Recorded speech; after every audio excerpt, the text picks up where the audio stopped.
Welcome back. It's the holiday season, and we're picking out the perfect gifts on Boston Sports Wish List. Rejoined again by Dan Shaughnessy and Kevin Paul DuPont. Dan, we start with you. The Patriots have been pretty bad this year. Boy, that's an understatement. Their list could be extensive. What's the number one thing, though, that you feel like they need? Well, as you say, it's hard to pinpoint one thing, but I think when you watch the games, the offensive line is clearly where they need to address. They're going to have a very high pick, maybe the 3 pick, who knows.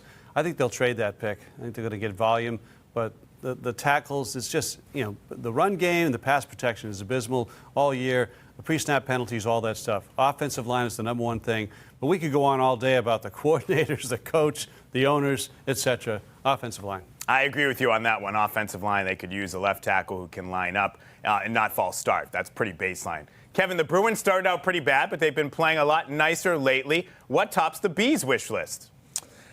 Well, I got two points here, hand in hand. The first would be for Charlie McAvoy to become a scorer. And to become a scorer, you have to shoot Charlie. So he's got to shoot more, become a scorer. I don't think that's I'd like it to happen, but I don't think so. So I'll go back, 20, 30 years when the constant refrain was, get us a sniper, Harry. And, they could never come up with a scorer. But that's what they need. They need somebody who's got legitimate 30, 35 goal power. Now, it would be great to see a shot under the tree for Charlie McAvoy this Christmas. That would be fantastic, but I agree with you, unlikely to happen. Dan, Celtics have been near perfect. Yes, they lost their cool and lost the game to the Bulls last night, but what do you gift the team that has everything? The team needs good health the rest of the way. We're at a point now where it's like, bring on April, let the playoffs get going. They're a wagon, they're loaded, they're stacked, they're better than they were last year, the bench is great. So you just need them to be ready in April, May, June when it counts. And they manage the team accordingly.